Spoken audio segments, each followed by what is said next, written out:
Good morning, dear students. Welcome to this online lecture. I am Mr. Rahul Pawar. In today's lecture, we are going to study the income tax slabs under the new tax regime. In the earlier lectures, we have seen the tax slabs according to the old tax regime, but from the assessment year 2021-22, the new tax regime has been introduced by the central government of our country. आजच्या या लेक्चरमध्ये आपण income tax slabs under new tax regime हे पाहणार आहोत. जे नवीन tax system आहे ही tax system assessment year 2021-22 पासून आहे आणि या टॅक्स सिस्टीममध्ये नवीन टॅक्स सिस्टीममध्ये जे इन्कम टॅक्सचे स्लॅब्स आहेत ते आपण या लेक्चरमध्ये पाहणार आहोत. आणि मगाशी सांगितल्याप्रमाणे ही जी सिस्टीम आहे this new tax regime new tax system is applicable from the assessment year 21-22 2021-22 या असेसमेंट इयरपासून ही सिस्टीम ही ॲप्लिकेबल आहे. As far as our syllabus is concerned, we are concerned with the assessment year 2020-21. आपल्याला आपल्या सिलेबसप्रमाणे assessment year हे 2020-21 आहे. It means this new tax system is not applicable to our syllabus. Okay, आपल्या सिलेबसमध्ये सांगितलेलं आहे की असेसमेंट इयर हे 2020-21 आहे, बरोबर. आणि ही जी नवीन सिस्टीम आहे this new system of taxation is applicable from the next assessment year, that is from the assessment year 21-22. 2021-22 पासून ही सिस्टीम आहे. म्हणजेच आपल्या सिलेबससाठी हा पार्ट नाही, परंतु this system is newly introduced. Therefore we need to know what is this new tax regime system and how the income tax slabs are made under this system. Okay, सुरुवातीला सांगायचं आहे की ही जी नवीन सिस्टीम आहे ही आपल्या सिलेबससाठी नाही, पुढच्या वर्षापासून सिलेबसमध्ये ते इंट्रोड्यूस होईल, परंतु ही नव्याने इंट्रोड्यूस केलेली सिस्टीम आहे. So we need to know how this system works and how it is different from the earlier systems. आपण याच्या अगोदर जे काही इन्कम टॅक्स स्लॅब्स पाहिलेले आहेत, सुरुवातीला आपण ज्या इंडिव्हिज्युअलचं एज 60 वर्षापेक्षा कमी आहे त्यांच्यासाठी स्लॅब्स पाहिले, त्यांच्यासाठी टेबल पाहिलं.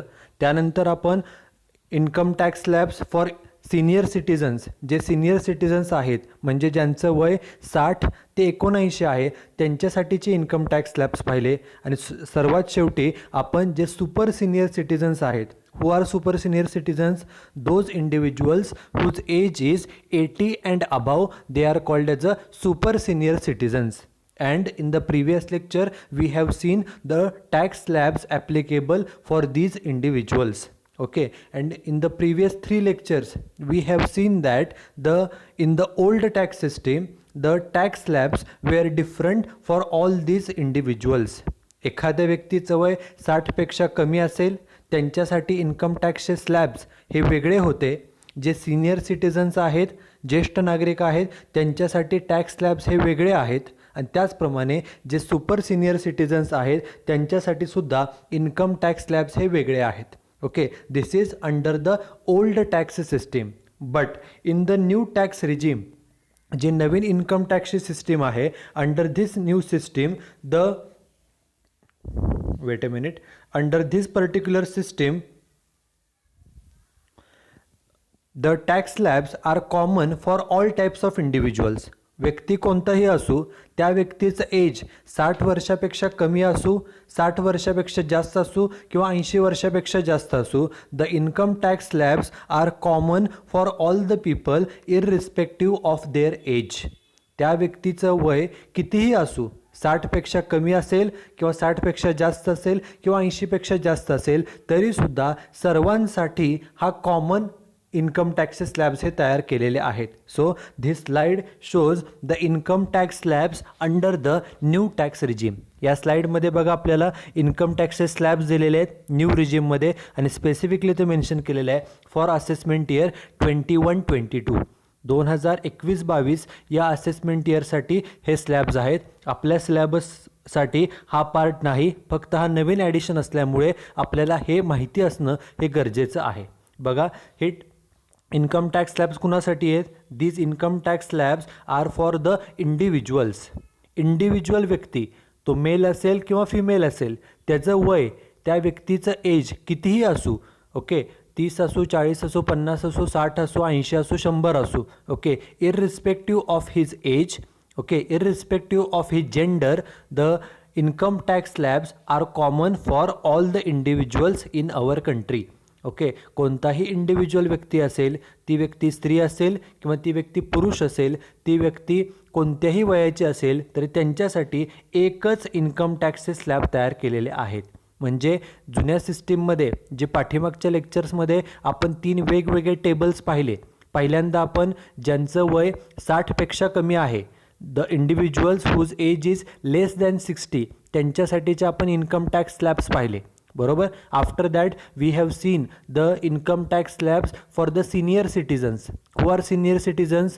Senior citizens means the individuals whose age is 60 and above but less than 80. ज्या व्यक्तीचं वय हे 60 किंवा 60पेक्षा जास्त आहे परंतु 80पेक्षा कमी आहे, त्यांना आपण सिनियर सिटीजन्स असं म्हणतो. For senior citizens there is a separate income tax slabs under the old tax regime, old tax system. And the third income tax slabs are for the super senior citizens. Who are super senior citizens? Super senior citizens म्हणजे कोण? तर ज्या व्यक्तींचं वय हे 80 किंवा 80पेक्षा जास्त आहे त्यांना सुपर सिनियर सिटीजन्स असं म्हटलं जातं. The individuals whose age is 80 and above, they are called as a super senior citizens.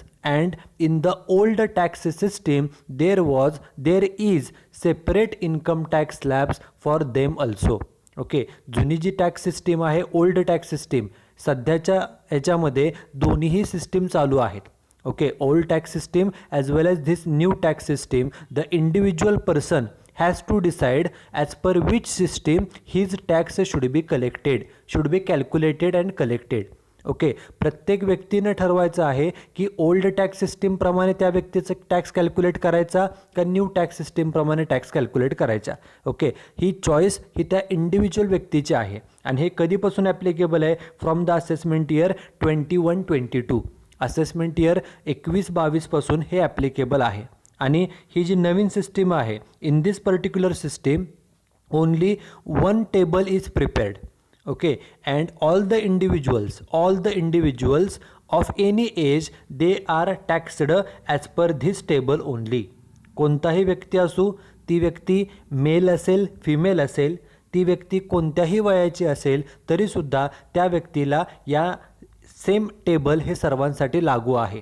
Old सिस्टीममध्ये there was certain benefit to senior citizens, some benefit was also provided to super senior citizens, but under this new tax system, under this new tax regime, all the individuals are treated as same. Okay, ह्या नवीन सिस्टीममध्ये सर्व individual व्यक्ती, त्या व्यक्तीचं वय कोणतंही असू, कितीही वय असू, त्या सर्वांना एकच आहे, ते एकच प्रकारचे आहेत असं समजून ही टॅक्स सिस्टीम ही तयार केलेली आहे. बघा ही सिस्टीम काय सांगते. Income up to ₹2,50,000. Okay, income up to ₹2,50,000 tax rate applicable is nil. Okay, म्हणजे 2.5 लाखापर्यंत टॅक्स हा पूर्णपणे झिरो आहे. 2.5 लाखापर्यंतच्या उत्पन्नावरती कोणताही टॅक्स नाही. Okay, this is first. त्यानंतर सांगितलं आहे 2,50,000 ते 5 lakh. From income ₹2,50,000 1 to 5 lakh, 2.5 lakh ते 5 लाख यावरती टॅक्स किती आहे तर 5%. Okay, this system, under this particular system different rates are given. Okay, 0%, 5%, read the carefully, 0, 5, 10, 15, 20, 25, 30. So you need to understand this table very carefully so that you can calculate the tax liability as per the new system also. Okay, and for your further information, this system is not in our syllabus for the present year.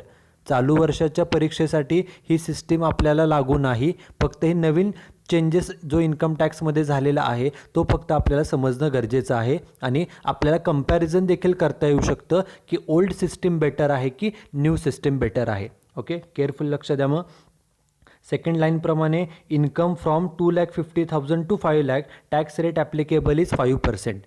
Okay, 5 लाखापर्यंत 2.5 लाख ते 5 लाख त्याच्यावरती tax किती आहे 5%. त्यानंतर from income ₹5 lakhs to 7,50,000, 5 lakh ते 7.5 लाख त्यावरती tax किती आहे? Tax rate applicable is 10%. 10% तुम्हाला टॅक्स द्यावा लागतो 5 लाख ते 7.5 लाख इन्कम असेल तर.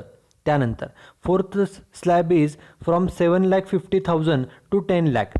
एखाद्या व्यक्तीचं उत्पन्न 7.5 लाख ते 10 लाख असेल तर त्याच्यासाठी टॅक्स रेट किती आहे? तर तो 15% आहे. 7.5 लाख ते 10 लाखापर्यंत टॅक्स रेट आहे 15%. त्यानंतर फ्रॉम 10,01,000 to 12,50,000, 10 लाख ते 12.5 लाख हे जे काय आहे अमाऊंट इन्कम त्यावरती टॅक्स किती आहे? त्यावरती टॅक्स आहे 20%. ओके, 12.5 लाखापर्यंत 20%. त्यानंतर 12,50,000 ते 15 लाख त्यावरती टॅक्स रेट ॲप्लिकेबल आहे 25%. And last is income of ₹15 lakhs 1 and above, tax rate applicable is 30%.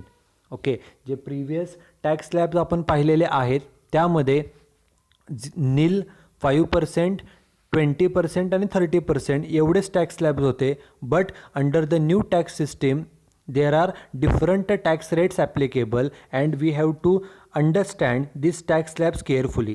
Okay, by using this particular table we have to calculate the tax, and after calculating the amount of tax we have to add 4% as health and education says. हे जे काय table दिलेलं आहे या टेबलप्रमाणे आपल्याला त्या व्यक्तीचं tax liability calculate करावे लागते. And after calculating the tax liability we have to add 4% as health and education cess. जी काही टॅक्सची रक्कम आलेली असेल त्यामध्ये आपल्याला 4% हा हेल्थ अँड एज्युकेशन आरोग्य आणि शिक्षणाचा टॅक्स हा त्यामध्ये ॲड केला जातो आणि नंतरच आपल्याला आपली टॅक्स लायबिलिटी समजू शकते. ओके, आता हे जे काही टेबल आहे you need to understand this table very carefully. Table काय सांगतं बघा, पहिल्या 2.5 लाखापर्यंत टॅक्स हा पूर्णपणे नील आहे. पहिल्या 2.5 लाखापर्यंत टॅक्स हा पूर्णपणे माफ आहे. त्यानंतर 2.5 लाख ते 5 लाख, 2.5 लाख ते 5 लाख त्यावरती टॅक्स किती टक्क्याने पेड करायचा? तर 5% टॅक्स पेड करायचा. त्यानंतर थर्ड लाईन सांगते 5 लाख ते 7.5 लाख, 5 लाख ते 7.5 लाख त्यावरती टॅक्स ॲप्लिकेबल आहे 10%. 10% टॅक्स पेड करायचा. Next is income ₹7,50,000 to 10 lakh त्यावरती टॅक्स पेड करायचा आहे 15%. त्यानंतर 10 लाख ते 12.5 लाख इन्कम असेल तर 20%, 12.5 लाख ते 15 लाख असेल तर 25% आणि 15 लाख अँड अबाव असेल तर 30%. ओके, या स्टेप्सप्रमाणे आपल्याला टॅक्सचं कॅल्क्युलेशन करायचं आहे. Tax calculation procedure is same as per the old tax system, but only difference is this table is different. Okay, in this particular table different rates are given. First rate is nil, next it is 5%, 10%, 15, 20, 25, 30. So different tax rates are given in this particular table. According to this table we have to make calculation of the tax liability of the individual. या टेबलचा वापर करून एखादा individual व्यक्ती, त्या व्यक्तीचं वय कितीही असेल तरीसुद्धा त्या व्यक्तीचं टॅक्स कॅल्क्युलेशन या टेबलप्रमाणे केलं जातं.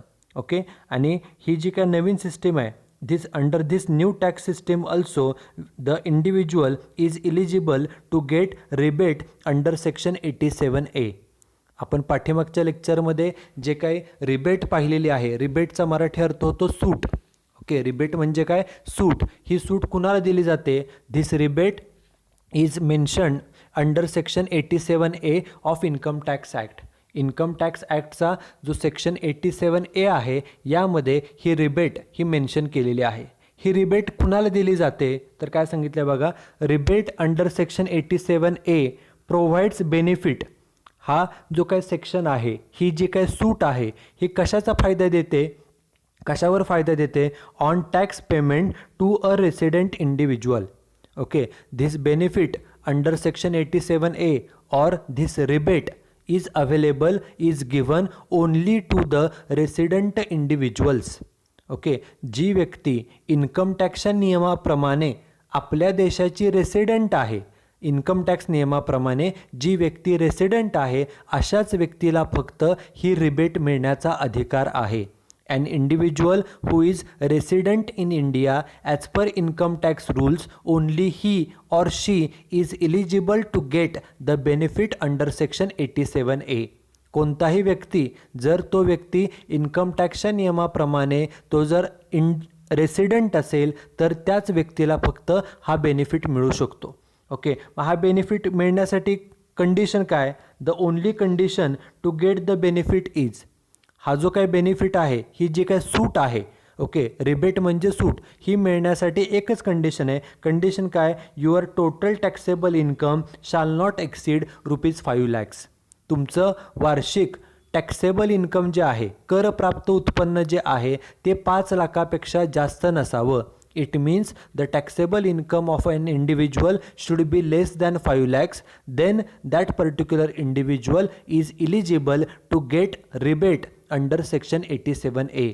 जर एखादा व्यक्ती, त्या व्यक्तीचं वय कितीही असू, ओके, त्या व्यक्तीचं वय 60पेक्षा कमी असू, व्यक्तीचं वय 60पेक्षा जास्त असू किंवा 80पेक्षा जास्त असू, irrespective of his age, an individual is eligible to get the benefit, to get this rebate, okay, if his total taxable income is less than ₹5 lakhs. जर त्या व्यक्तीचं उत्पन्न हे जर 5 लाखापेक्षा कमी असेल तर त्या व्यक्तीला हा बेनिफिट मिळू शकतो, ही सूट मिळू शकते. Only the tax pairs falling under this specified limit can claim the benefit of rebate under section 87A. हा जो काय बेनिफिट आहे, हा जो काय फायदा आहे, हा कुणाला मिळू शकतो? तर फक्त अशा व्यक्तींना. This benefit is available only to those individuals whose income is less than the specific limit of ₹5 lakhs. जे काय लिमिट आहे, जे काय मर्यादा आहे उत्पन्नाची, ती मर्यादा 5 लाखाची आहे. त्या मर्यादेपेक्षा ज्यांचं उत्पन्न कमी आहे त्यांनाच फक्त हा बेनिफिट मिळू शकतो. म्हणजेच काय? 5 लाखापेक्षा उत्पन्न कमी असेल त्यांनाच फक्त बेनिफिट मिळेल. ज्यांचं उत्पन्न 5 लाखापेक्षा जास्त आहे त्यांना हा बेनिफिट मिळत नाही.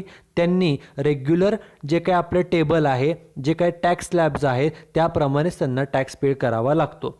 It means anyone having total taxable income more than 5 lakh, कोणताही व्यक्ती जर त्याचं उत्पन्न 5 लाखापेक्षा जास्त असेल, he will not be able to take the benefit under section 87A.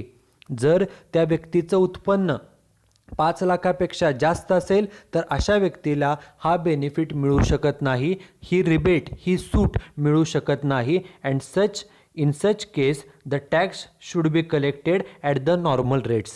अशा व्यक्तींचा ज्यांचं उत्पन्न 5 लाखापेक्षा जास्त आहे त्यांच्यासाठी हे जे टेबल आहे, या टेबलप्रमाणेच त्यांचं टॅक्स हा कॅल्क्युलेट करावा लागतो. So in short we can say that the rebate, that is suit, rebate under section 87A is applicable to those individuals whose income is less than ₹5 lakhs. ज्या व्यक्तीचं उत्पन्न हे 5 लाखापेक्षा कमी आहे त्या व्यक्तीला कोणताही टॅक्स पेड करावा लागत नाही. त्या व्यक्तीला हा बेनिफिट प्रोव्हाइड केला जातो. आणि हा जो काय सेक्शन आहे 87A, हा सेक्शन एवढंच सांगतो की ज्यांचं उत्पन्न 5 लाखापेक्षा कमी आहे त्यांना बेनिफिट दिला जाईल. बेनिफिट कोणता? तर 5 लाखापर्यंत टॅक्स हा पूर्णपणे माफ आहे. म्हणजे 5 लाखापेक्षा जर इन्कम तुमचं जास्त असेल तरच तुम्ही गव्हर्नमेंटला टॅक्स पेड करायचा आहे. जर उत्पन्न 5 लाखापेक्षा कमी असेल तर तुम्हाला कोणताही टॅक्स पे करावा लागत नाही. If when the income is less than ₹5 lakhs, if the income is less than ₹5 lakhs, then you are not required to pay tax to the government. But when your income is more than ₹5 lakhs, then you have to pay the tax to the government. Okay, this is section 87A. Okay, now we will see the example on the computation of tax liability on the basis of this new tax regime. ही जी नवीन tax regime आहे, नवीन tax system आहे की ज्या सिस्टीममध्ये हे टेबल आपल्याला वापरावं लागतं for all individuals irrespective of their age. कोणताही व्यक्ती असू, ती व्यक्ती स्त्री असेल किंवा पुरुष असेल, ती व्यक्ती कोणत्याही वयाची असेल, त्या सर्वांसाठी हे एकच कॉमन टेबल हे दिलेलं आहे. So let's see the example. This is example number 5. Read the example carefully. From the following information, calculate the tax liability of individual and amount of TDS per month for assessment year 21-22 under the new tax regime. Okay, in this particular sentence it is specifically mentioned that we have to calculate the tax liability as per the new tax regime, and for which assessment year? For assessment year 21-22. Okay, या एक्झाम्पलमध्ये हे जे काय पहिलं वाक्य आहे त्यामध्ये specifically सांगितलं आहे की आपल्याला टॅक्स लायबिलिटी ही नवीन रिजिमप्रमाणे कॅल्क्युलेट करायची आहे. आणि कोणत्या असेसमेंट इयरसाठी? For assessment year 21-22. 2021-22 या असेसमेंट इयरसाठी आपल्याला टॅक्स हा कॅल्क्युलेट करायचा आहे. याच्यापूर्वी जे आपण एक्झाम्पल्स पाहिलेले आहेत, in all the examples we calculated the tax liability for assessment year 2021. सर्व जी काय पाठीमागचे 4 एक्झाम्पल्स आपण पाहिली त्यामध्ये आपण असेसमेंट इयर 2020-21 साठी टॅक्स कॅल्क्युलेट केलेला. पण ही जी नवीन सिस्टीम आहे ही सिस्टीम 21-22 पासून ॲप्लिकेबल आहे, त्यामुळे त्याप्रमाणे आपल्याला टॅक्स हा कॅल्क्युलेट करायचा आहे. Okay, now read the example. We are given one table.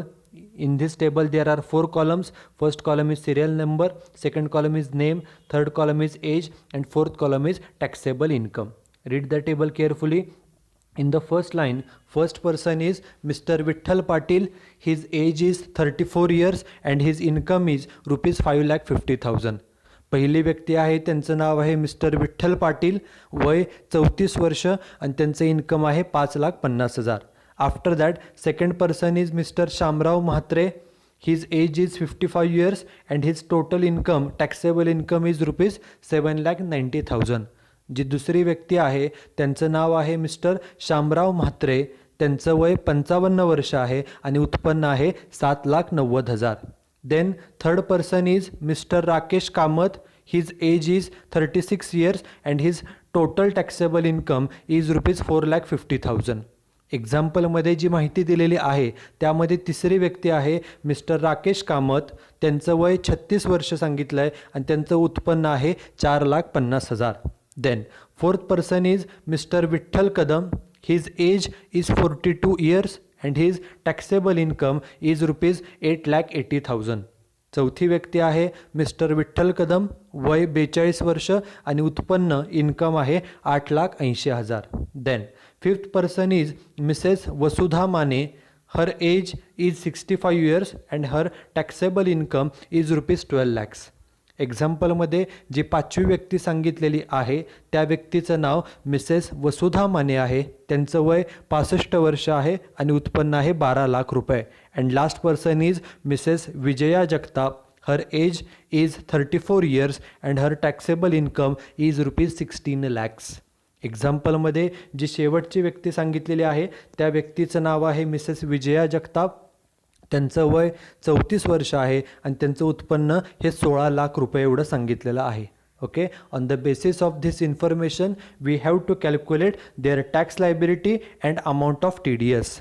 ही जी काय माहिती आपल्याला 6 व्यक्तींची दिलेली आहे या माहितीच्या आधारे आपल्याला काय कॅल्क्युलेट करायला सांगितलं आहे? We have to calculate their tax liability. Tax liability calculate करून आपल्याला TDS पर मंथ हा कॅल्क्युलेट करायचा आहे. Okay, so let start with the solution. Heading आपण देतो नेहमी computation of tax liability and TDS per month. जे त्यांनी आपल्याला सांगितलं आहे की कॅल्क्युलेट टॅक्स लायबिलिटी, तिथं फक्त कॅल्क्युलेशनच्या ऐवजी computation of tax liability and TDS per month असं नाव दिलेलं आहे. बघा पहिली व्यक्ती कोण आहे? एक्झाम्पलमध्ये पहिली व्यक्तीचं नाव आहे Mr Vitthal Patil. Age 34, income 5,50,000. बघा नाव इथं लिहिलं Mr Vitthal Patil, age 34, income 5,50,000. Income किती सांगितलं आहे? 5,50,000. ज्या वेळेला इन्कम 5 लाखापेक्षा जास्त असतं तेव्हा टॅक्स हा द्यावा लागतो. त्यामुळे आपल्याला तर टेबलप्रमाणे कॅल्क्युलेशन करावं लागेल. इन्कम किती आहे बघा? 5,50,000 आहे. हे टेबल आहे, इथे इन्कम लिहूया. इन्कम आहे 5,50,000 रुपये. हे इन्कम आहे 5,50,000. सुरुवातीला आपल्याला अंडरलाईन करायचे की आपल्याला कॅल्क्युलेशन किती स्टेप्सपर्यंत करायचे. मार्किंग करूया. इन्कम 5,50,000 आहे. इन्कम 5,50,000 आहे म्हणजे आपलं इन्कम 5 ते 7.5 लाख ह्या दरम्यान आहे. बरोबर, हे जे टेबल आहे याप्रमाणे आपलं इन्कम किती सांगितलं आत्ता? 5,50,000 म्हणजे ते 5 आणि 7.5 लाख ह्याच्यामध्ये आहे. म्हणजे आपल्याला इथपर्यंत कॅल्क्युलेशन करायचं आहे. म्हणजे पहिली स्टेप, दुसरी स्टेप आणि तिसरी अशा 3 स्टेप्स आहेत. त्यातली जी शेवटची स्टेप असते ती नेहमी इनकम्प्लीट असते. ओके, या 3 स्टेप्स आहेत आणि लास्ट स्टेप ही नेहमी इनकम्प्लीट असते. बघा, पहिली स्टेप काय सांगते, according to first step income up to ₹2,50,000 tax rate is nil. पहिल्या 2.5 लाखावरती टॅक्स हा नील असतो, शून्य असतो, बरोबर. म्हणून इथं पहिल्यांदा लिहिलं on first ₹2.5 lakh tax rate nil, त्यामुळे टॅक्सची अमाऊंटसुद्धा आली 0 किंवा नील आली. पहिल्या 2.5 लाखावरती टॅक्स हा पूर्णपणे माफ आहे, त्यामुळं टॅक्सची रक्कम घेतली नील, पहिली स्टेप झाली. त्यानंतर बघा दुसरी स्टेप आहे 2.5 लाख 1 ते 5 लाख, त्यावरती किती टक्के, 5%. 2.5 लाख ते 5 लाखावरती 5%. मग ते इथं लिहिलं बघा 2.5 लाख ते 5 लाख त्यावरती टॅक्स रेट 5%. मग सांगा 2.5 लाख पासून 5 लाखापर्यंत, 2.5 लाख ते 5 लाख दोन्हीमध्ये डिफरन्स किती रुपयाचा आहे, डिफरन्स आहे 2.5 लाखाचा. त्या 2.5 लाखाच्या 5%, 2.5 लाखाच्या 5% येतं 12,500, त्यामुळे टॅक्स आला 12,500. कसं कॅल्क्युलेशन केलं, सुरुवात झाली 2.5 लाखापासून आणि थांबायचे 5 लाख, ह्या दोन्हीमधला डिफरन्स शोधायचा, फरक शोधायचा. फरक आहे 2.5 लाखाचा, त्या 2.5 लाखाचे किती टक्के, 5%, ते आलं किती, 12,500. दुसरी स्टेप आपली झाली. आता तिसरी आणि शेवटची स्टेप, तिसरी स्टेप सुरू कितीला होती, 5 लाखाला. 5 लाखाला सुरू झाली, ही शेवटची स्टेप आहे आणि शेवटी जी स्टेप असते ती अपूर्ण असते. आपली स्टेप सुरू झाली 5 लाखाला आणि आपल्याला थांबायचं आहे कुठे, आपले इन्कम आहे 5.5 लाख, त्यामुळे 5.5 लाखापर्यंत थांबायचं आहे. मग सुरू झालं 5 लाखाला आणि थांबायचे कुठं, 5.5 लाखाला. आणि टॅक्स रेट किती त्यासाठी आहे तर 10%. 5 लाख ते 5.5 लाखावर 10%. म्हणून बघा फ्रॉम 5 लाख 1 टू 5,50,000 त्यावरती 10%. मग आता बघा कॅल्क्युलेशन कसं करायचं, सुरू कितीला झालो आहे आपण, 5 लाखाला. 5 लाख 1 म्हणजेच 5 लाख आणि थांबायचे कुठं, 5,50,000. ह्या दोन्हीमध्ये डिफरन्स किती रुपयाचा आहे, 50,000चा आहे. त्या 50,000च्या 10%, 50,000च्या 10% म्हणजे किती, 5,000 रुपये. हा झाला टॅक्स. आपल्या सर्व स्टेप झाल्या, फक्त अमाऊंट कॉलमची बेरीज करा. तिन्हींची बेरीज झाली 17,500, त्याला नाव द्यायचं टॅक्स. हा जो काय टॅक्स आलेला आहे त्या टॅक्समध्ये नेहमीप्रमाणे add 4% health and education cess. Okay, जे काय टॅक्सची रक्कम आलेली आहे, किती टॅक्स आलेला आहे, 17,500. त्या 17,500च्या 4% किती येतं, 700 रुपये. तो health and education cess add करायचा आणि मग आपल्याला टोटल टॅक्स पेएबल मिळेल. टोटल टॅक्स किती आला, total tax payable is ₹18,200. Okay, टॅक्समध्ये 4% हेल्थ आणि एज्युकेशन सेस ॲड केल्यानंतर आपल्याला टोटल टॅक्स मिळाला, किती आला तो, 18,200. हा वर्षभराचा टॅक्स आहे, 18,200 टॅक्स पेएबल. वर्षभराचा टॅक्सला 12 महिन्याने डिव्हाइड केलं की एका महिन्याचा टॅक्स किती मिळाला, 1,517. त्याला म्हणायचं TDS पर मंथ. प्रत्येक महिन्याच्या पगारामधून एवढा टॅक्स TDS हा कट केला पाहिजे, 1,517. Okay, this is first calculation. बघा आता सेकंड कॅल्क्युलेशन. दुसरा व्यक्ती आहे Mr Shamrao Mhatre, age 55, income 7,90,000. बघा इथे लिहिलं व्यक्तीचं नाव शामराव म्हात्रे, एज 55, इन्कम 7,90,000. उत्पन्न 5 लाखापेक्षा जास्त आहे, त्यामुळे टॅक्स हा पेड करावा लागेल टेबलप्रमाणे. बघा टेबल, इन्कम किती आहे, 7,90,000. सुरुवातीला आपण इन्कम मेन्शन करूया. इन्कम आहे किती, 7,90,000.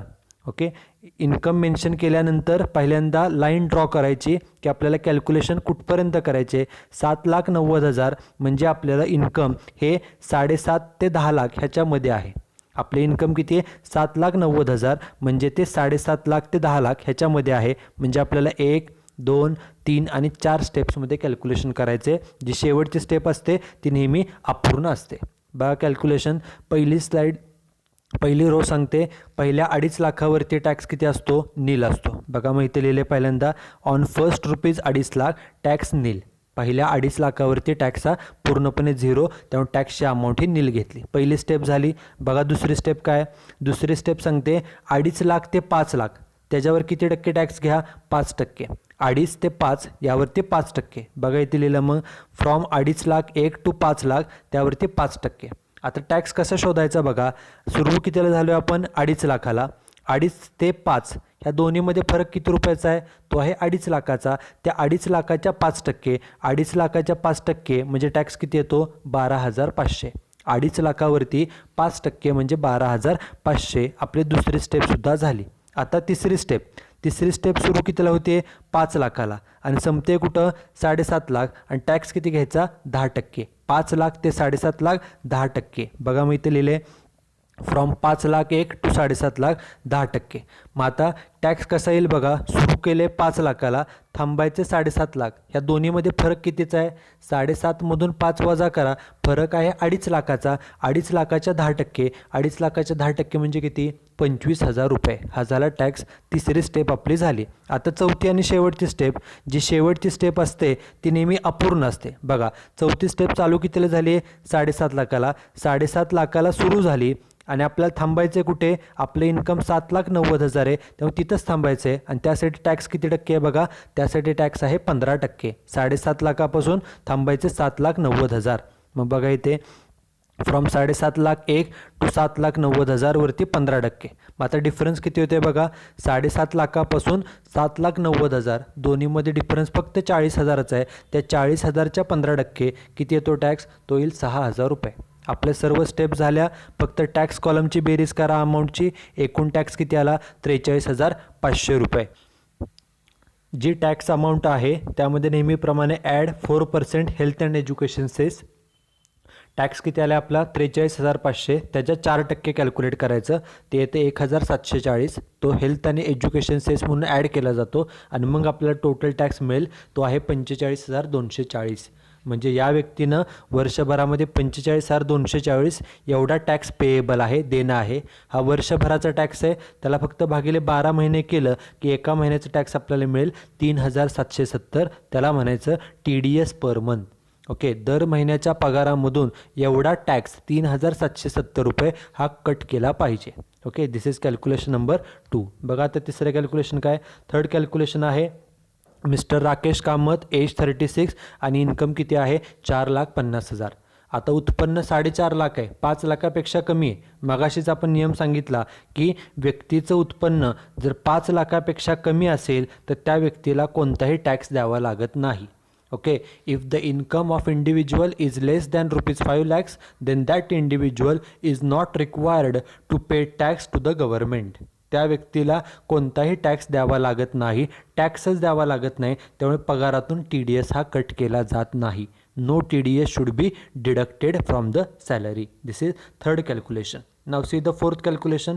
फोर्थ पर्सन आहे विठ्ठल कदम, एज 42, इन्कम किती? 8,80,000. बघा इथे लिहिलं, मग व्यक्तीचं नाव विठ्ठल कदम, एज 42 आणि इन्कम किती? 8,80,000. इन्कम 8,80,000 आहे, 5 लाखापेक्षा जास्त आहे. त्यामुळे आपल्याला टेबलप्रमाणे कॅल्क्युलेशन हे करावं लागेल. आपले इन्कम आत्ता ह्या व्यक्तीचं किती सांगितलं आहे? इन्कम आहे 8,80,000. मग सुरुवातीला इन्कम मेन्शन करूया. इन्कम आहे 8,80,000 रुपये.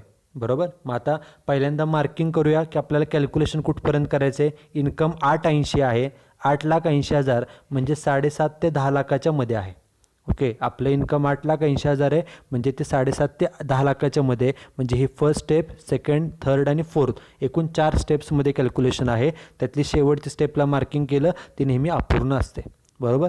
पहिली स्टेप काय सांगते बघा, पहिल्या 2.5 लाखावरती टॅक्स हा नील आहे. बरोबर. म्हणून बघा इथे मेन्शन केलं ऑन फर्स्ट रुपीज 2.5 लाख टॅक्सची अमाऊंट नील. पहिल्या 2.5 लाखावरती टॅक्स हा माफ आहे. आपली पहिली स्टेप झाली. आता दुसरी स्टेप बघा. दुसरी स्टेप सांगते 2.5 लाख ते 5 लाख त्यावरती टॅक्स किती? 5%. 2.5 ते 5 यावरती 5%. बघा मी इथे मेन्शन केलं 2.5 टू 5 लाख त्यावरती 5%. मग आता कॅल्क्युलेशन कसं करायचं? सुरुवात झाली 2.5 लाखापासून, शेवट होते 5 लाख. दोन्हीमध्ये डिफरन्स कितीचा आहे? 2.5 ते 5 ह्यामध्ये फरक आहे 2.5 लाखाचा. त्या 2.5 लाखाच्या 5%. 2.5 लाखाच्या 5% म्हणजे किती येतं? 12,500. ओके, ही झाली दुसरी स्टेप. त्यानंतर तिसरी स्टेप बघा. तिसरी स्टेप आहे, पहिली स्टेप झाली, दुसरी स्टेप झाली. तिसरी स्टेप सांगते 5 लाख ते 7.5 लाख त्यावरती 10%. ओके, 5 लाख ते 7.5 लाख. बघा इथे मेन्शन केलं आहे 5 लाख ते 7.5 लाख त्यावरती 10%. मग आता कॅल्क्युलेशन कसं करायचं? स्टेप चालू झाली 5 लाखाला, संपते 7.5 लाखाला. दोन्हीमधला फरक शोधा. फरक कसं शोधणार? मोठ्या अमाऊंटमधून छोटी अमाऊंट वजा करा. 7.5 लाखातनं 5 लाख वजा केले, 2.5 लाखाचा फरक आहे. त्या 2.5 लाखाच्या 10%. 2.5 लाखाच्या 10% म्हणजे टॅक्स किती येतो? तो येतो 25,000 रुपये. आपली तिसरी स्टेप झाली. आणि आता चौथी आणि शेवटची स्टेप. चौथी स्टेप लास्ट स्टेप हे नेहमी अपूर्ण असते. चौथी स्टेप सुरू कितीला झाली आहे? 7.5 लाखाला, म्हणून मी इथं मेन्शन केलं 7.5 लाख. आणि चौथी ही शेवटची स्टेप आहे. आपल्याला थांबायचं कुठं? आपलं इन्कम 8,80,000 आहे, त्यामुळे 7.5 लाख ते 8,80,000 आणि टॅक्स किती? 15%. म्हणून बघा इथे मेन्शन केलं फ्रॉम 7.5 लाख 1 टू 8,80,000 15%. बरोबर. आता कॅल्क्युलेशन कसं करायचं? सुरुवात झाली 7.5 लाखाला आणि थांबायचं 8,80,000. दोन्हीमधला फरक शोधा. 880मधून 7.5 लाख वजा करा. फरक कितीचा येतो? 1,30,000चा येतो. त्या 1,30,000च्या 15% ते येतं 19,500. कॅल्क्युलेटरवरती करा. पहिल्यांदा फरक शोधायचा. 880मधून 750 वजा केले, फरक येतो 1,30,000. त्या 1,30,000च्या 15% ते किती येतं? 19,500. ओके. सर्व स्टेप झाल्या. अमाऊंट कॉलमची बेरीज करा. एकूण बेरीज झाली 57,000. त्याला नाव द्यायचं टॅक्स. हा जो काय टॅक्स आलेला आहे त्यामध्ये नेहमीप्रमाणे 4% ॲड करायचे असतात. Health and education cess. 4% कशासाठी टॅक्स द्यावा लागतो? शिक्षण आणि आरोग्यासाठीचा टॅक्स. मग तो 4% कशाचा? जो आपला टॅक्स आला 57,000 त्याच्या 4% त्याला 2,280 ॲड करून बेरीज केली. बेरीज झाली 59,280. त्याला नाव द्यायचं टोटल टॅक्स पेएबल.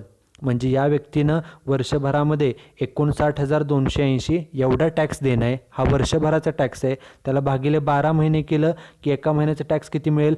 4,940. त्याला नाव द्यायचं TDS पर मंथ. प्रत्येक महिन्याच्या पगारामधून 4,940 रुपये टॅक्स हा TDS म्हणून कट केला पाहिजे. दिस इज फोर्थ कॅल्क्युलेशन. आता पाचवं कॅल्क्युलेशन बघा. पाचवी व्यक्ती आहे वसुधा माने, एज 65 आणि इन्कम 12 लाख रुपये. बघा मग व्यक्तीचं नाव मिसेस वसुधा माने, एज 65 आणि इन्कम 12 लाख. इन्कम 12 लाख आहे. ओके. 5 लाखापेक्षा इन्कम जास्त असेल की आपल्याला टेबलप्रमाणे कॅल्क्युलेशन करावं लागतं. आत्ताची जी व्यक्ती आहे त्यांचं इन्कम हे 12 लाख आहे. पहिल्यांदा इन्कम मेन्शन केलं मी 12 लाख रुपये. इन्कम मेन्शन केल्यानंतर पहिल्यांदा आपण लाईन ड्रॉ करायची की कॅल्क्युलेशन कुठपर्यंत करायचं आहे. आपलं इन्कम किती आहे? 12 लाख. 12 लाख म्हणजे ते 10 ते 12.5 लाख याच्यामध्ये आहे. 12 लाख म्हणजे 10 लाख ते 12.5 लाख याच्या दरम्यान आहे. म्हणजे आपल्याला 1, 2, 3, 4 आणि 5 स्टेप्स आहेत. त्यातली जी शेवटची स्टेप आहे ती नेहमी अपूर्ण असते, त्यामुळे त्याला मार्किंग केलं. ओके. बघा पहिली स्टेप काय सांगते? पहिल्या 2.5 लाखावरती टॅक्स किती घ्यायचा? नील घ्यायचा. मग बघा इथे पहिल्या ऑन फर्स्ट 2.5 लाख, पहिल्या 2.5 लाखावरती टॅक्स नील. बरोबर. पहिली स्टेप झाली. दुसरी स्टेप. आपल्याला एकूण किती स्टेप्स पूर्ण करायचे आहेत? बघा 5 स्टेप्स आहेत. आत्ताशी ही पहिली स्टेप झाली. दुसरी स्टेप काय सांगते? 2.5 लाख ते 5 लाख त्यावरती 5%. 2.5 लाख ते 5 लाख त्यावरती 5%. बघा मग 2.5 लाख ते 5 लाख त्यावरती 5%. कॅल्क्युलेशन कसं करायचं? 2.5 लाखाला सुरुवात झाली, 5 लाखाला थांबायचे. दोन्हीमध्ये डिफरन्स आहे 2.5 लाखाचा. त्या 2.5 लाखाच्या 5% टॅक्स किती येतो? 12,500. आपली दुसरी स्टेपसुद्धा झाली, म्हणून मी ते टिकमार्क करतो. दुसरी स्टेप झाली. आता तिसरी स्टेप. तिसरी स्टेप चालू होते 5 लाखाला. 5 लाख ते 7.5 लाख टॅक्स किती? 10%. बरोबर. बघा मग इथे तिसरी स्टेप 5 लाख ते 7.5 लाख त्यावरती टॅक्स किती? 10%. मग 5 लाखाला सुरुवात झाली, थांबायचे 7.5 लाखाला. दोन्हीमध्ये फरक कितीचा आहे? 2.5 लाखाचा आहे. त्या 2.5 लाखाच्या 10%. 2.5 लाखाच्या 10% किती येतं? तर ते येतं 25,000 रुपये. ही झाली आपली तिसरी स्टेप. 3 स्टेप आपल्या पूर्ण झाल्या. जी स्टेप पूर्ण झाली त्याला टिकमार्क करूया. ही तिसरी स्टेप पूर्ण झाली. अजून 2 स्टेप्स आहेत. चौथी स्टेप. चौथी स्टेप सांगते 7.5 लाख ते 10 लाख त्यावरती 15%. 7.5 ते 10 त्यावरती टॅक्स किती? 15%. बघा मग ती चौथी स्टेप 7.5 लाख 1 ते 10 लाख त्यावरती 15%. आता कॅल्क्युलेशन कसं करायचं?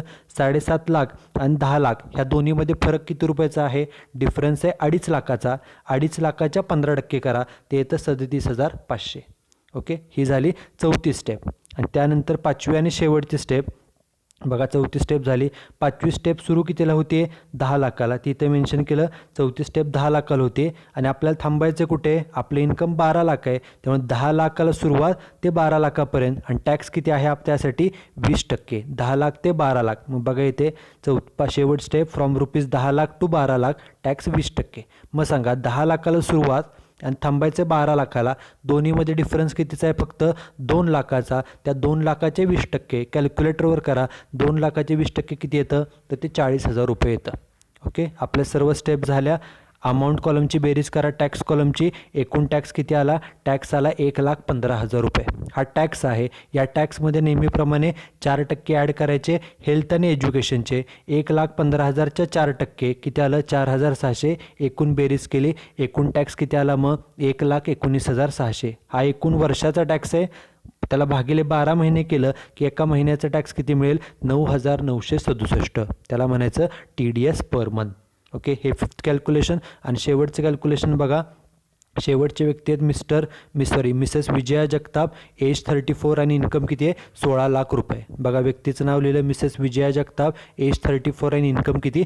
16 लाख रुपये. मग 16 लाख रुपये इन्कम आहे. पहिल्यांदा आपल्याला टेबलप्रमाणे कॅल्क्युलेशन करावं लागेल. बरोबर, इन्कम किती आहे त्या व्यक्तीचं? 16 लाख रुपये. पहिल्यांदा इन्कम मेन्शन केलं मी 16 लाख. आता 16 लाख आहे, मार्किंग करूया. इन्कम 16 लाख आहे म्हणजे ते 15 लाख अँड अबाव आहे. आपलं इन्कम 16 लाख आहे म्हणजे ते 15 लाखापेक्षा जास्त आहे. म्हणजे इथपर्यंत म्हणजे 1 2 3 4 5 6 7 स्टेप्समध्ये उत्तर आपल्याला फाइंड आउट करायचे. जी शेवटची स्टेप आहे ती नेहमी इनकम्प्लीट असते. बघा, पहिली स्टेप सांगते पहिल्या 2.5 लाखावरती टॅक्स हा नील घ्यायचा असतो. बघा, मग ऑन फर्स्ट 2.5 लाख टॅक्स घेतला नील. ही झाली फर्स्ट स्टेप कंप्लीट. त्यानंतर सेकंड स्टेप काय सांगते? 2.5 लाख ते 5 लाख त्यावरती 5%. 2.5 लाख ते 5 लाख त्यावरती टॅक्स किती घ्यायचा? 2.5 ते 5 लाखावर 5%. कॅल्क्युलेशन कसं करायचं?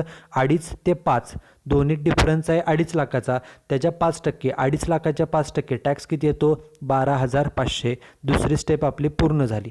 त्यानंतर तिसरी स्टेप आहे 5 लाख ते 7.5 लाख टॅक्स आहे 10%. 5 ते 7.5 10%. बघा, मग 5 लाख ते 7.5 लाख 10%. कसं रक्कम काढणार? 5 लाख आणि 7.5 लाख दोन्ही डिफरन्स आहे 2.5 लाखाचा. त्या 2.5 लाखाच्या 10% किती येतं? 25,000 रुपये. ही झाली आपली तिसरी स्टेप. त्यानंतर चौथी स्टेप काय सांगते? बघा, चौथी स्टेप सांगते 7.5 लाख ते 10 लाख त्यावरती 15%. 7.5 ते 10 वरती 15%. बघा, 7.5 ते 10 वरती 15%. कॅल्क्युलेशन कसं करणार? 7.5 लाख आणि 10 लाख दोन्हीमध्ये डिफरन्स आहे 2.5 लाखाचा. 2.5 लाखाच्या 15% किती येतं? 37,500. चौथी स्टेप आपली झाली. त्यानंतर बघा पाचवी स्टेप सांगते 10 लाख ते 12.5 लाख त्यावरती 20%. 10 ते 12.5 वरती 20%. बघा, मग 10 ते 12.5 वरती 20%. कॅल्क्युलेशन कसं करणार? 10 लाख ते 12.5 लाख फरक आहे 2.5 लाखाचा. 2.5 लाखाचे 20%. 2.5 लाखाचे 20% येतं 50,000 रुपये. ही आपली झाली पाचवी स्टेप. त्यानंतर बघा 6वी स्टेप काय सांगते? 6वी स्टेप सांगते 12.5 लाख ते 15 लाख त्यावरती 25%. 12.5 ते 15 वरती 25%. बघा, मग 5वी स्टेप 12.5 लाख 12.5 लाख ते 15 लाख वरती 25%. दोन्हीत फरक कितीचा आहे? बघा, 12.5 लाख आणि 15 दोन्हीत फरक आहे 2.5 लाखाचा. 2.5 लाखाच्या 25%. बरोबर, 25% सांगितलं आहे म्हणजे किती? 62,500. कॅल्क्युलेटरवर करा. 2.5 लाखाच्या 25% ते येतं 62,500. आपली 6वी स्टेप झाली. आणि आता शेवटची स्टेप चालू कितीला झाली? 15 लाखाला. आणि आपल्याला थांबायचं कुठं? आपली इन्कम किती आहे? 16 लाख. आणि त्यावरती किती टक्के घ्यायचं? 30%. 15 लाख ते 16 लाख. बघा, शेवटची स्टेप 15 लाख ते 16 लाख. 15 ते 16 लाख फरक आहे 1 लाखाचा. त्याचे किती टक्के? 30%. 1 लाखाचे 30% किती येतं? तर 30,000 रुपये येतं. बरोबर, हे झाले आपल्या सर्व स्टेप्स. फक्त टॅक्स कॉलमची बेरीज करायची. एकूण टॅक्स किती आला? 2,17,500. जो टॅक्स येतो त्यामध्ये नेहमीप्रमाणे 4% हेल्थ आणि एज्युकेशन. टॅक्स जेवढा आहे 2,17,500 त्याच्या 4%. त्याप्रमाणे किती आला टॅक्स? 8,700. तो त्यात ॲड करा. एकूण टॅक्स पेएबल मिळेल 2,26,200. हा 2,26,200 ही जे काय रक्कम आहे हा वर्षभराचा टॅक्स आहे. त्या वर्षभराच्या टॅक्सला फक्त 12 महिन्याने डिव्हाइड केलं की आपल्याला एका महिन्याचा टॅक्स मिळतो. तो किती आला? 18,850. ओके, सो दिस इज हे जे काय 18,850 आहे ते कसे फाइंड आउट केले? एकूण वर्षभराचा टॅक्स जो आहे तो आहे 2,26,200. त्याला फक्त 12 महिन्याने डिवाइड केलं की आपल्याला TDS पर मंथची अमाऊंट मिळते. ओके, ती किती आली अमाऊंट? तर ती आली 18,850 रुपये.